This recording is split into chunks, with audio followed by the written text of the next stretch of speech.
All right, so here we are, well, this says part 3 on it. I know some of my Roman numerals are a little bit off. For number 4, it says evaluate each expression, name the property used in each step. So we're going to use order of operations here, and we're going to work this out. And as we do that, though, we're actually going to write down the reason why we can do something. Okay, so for example here, now there are different ways that you can evaluate this. But one thing I notice is I have negative 16 plus 16, and those are opposites. So the first thing I could do here, I'm going to write the negative 16 and the 16 in parentheses, and then plus 18 plus 7 times 0. Okay, I copy everything else. Now, what have I done? I've taken this grouping and I've changed the grouping. And when you change the grouping, that is called the associative property. So that is the associative of addition. That's all I've done. Now, the reason I would do that is because negative 16 plus 16, let me take another color here. But wait a minute, that's just 0. Okay, so I'm going to write this as 0 plus 18 plus 7 times 0. Now, the thing that changes is I went from here to here. Why is that equal to 0? Well, because when we add opposites, they undo each other and they give you 0. That is called the inverse of addition.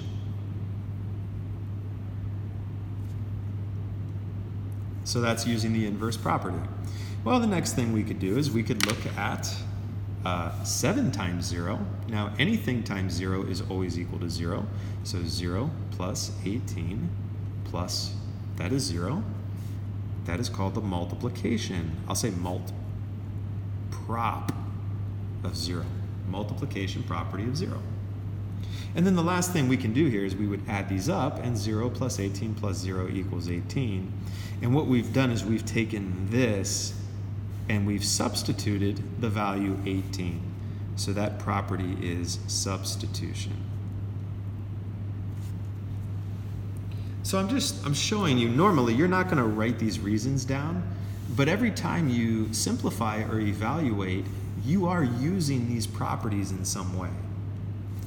In part B, well, let's see. Let's say that we start with this right here. 5 over 3 times 3 over 5. Now that's 15 divided by 15. Well, that just gives us 1 times 8 plus negative 8. Now what property tells us is that if we multiply reciprocals, okay, I'm going to write that word down. I didn't write it on the front, but when you flip a fraction, those are called reciprocals of each other. When you multiply reciprocals, they undo each other and give you 1. That is called the inverse of multiplication. Now it's not addition because we were multiplying there. So I have to write I can't just write inverse because there's 2 of them. I need to write down if it's multiplication or addition. Well, then we can say 1 times 8, well, that's just 8.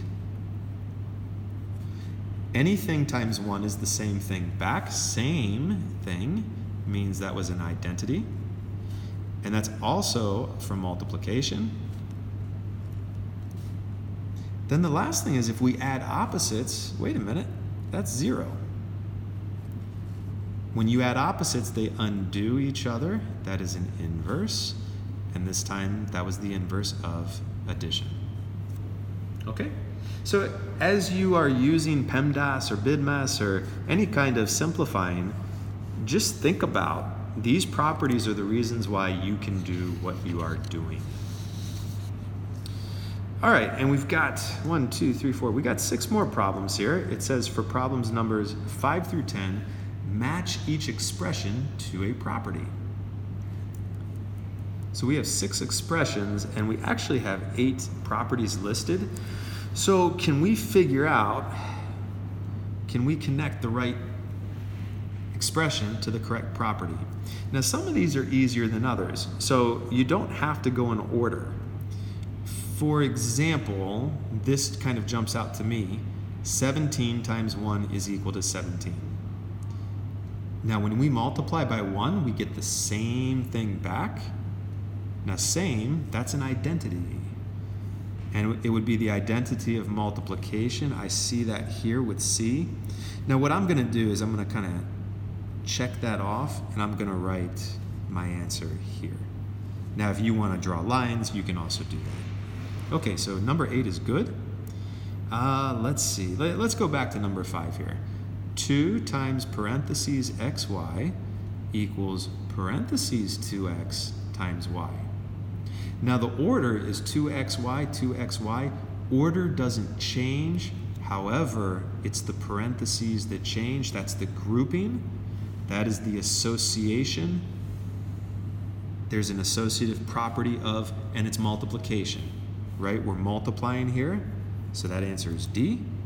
Okay, that's good. Let's see, 6. 2 times x plus 2 times y equals 2 parentheses x plus y. Now this one, I'm actually going to read this from the right to the left. It looks like we distributed the 2 here. So the 2 multiplied the x and it multiplied the y to get this. That is called distributive property. Distributive is a nice one to look for. This is very common. We will use distributive all the time when solving equations and combining like terms. Number 7, if x equals 4, then 4 equals x. Now that's an if-then statement. Now I'm going to flip back to the front for a moment. Let's see. All right, and this is why we take the notes, is you have examples to go back to. Here are the if-then statements. Now what happened was 4 equals x, x equals 4. That's here. That's symmetric property. Okay, so I'm going to flip it back over. This is the symmetric property, which is H. There's that answer. Okay. 3x plus the opposite of 3x. Ooh, I'm adding opposites. That's a big clue. Plus 2 equals 0 plus 2. Notice that the 2's don't change. What changes is that somehow 3x plus the opposite of 3x becomes 0. Well, when we add opposites, they undo each other. And what happens is that is called an inverse. Okay, so the key word I think of is kind of reversing or undo. That is an inverse of addition. And we got one more. 1/2 times 7 times 4 equals 1/2 times 4 times 7. Okay, look at this. 7 times 4, 4 times 7. Now that was a change in the order. CO. CO is commutative. And this is multiplication, so it's the commutative property of multiplication. That is E. And that is the end of the notes.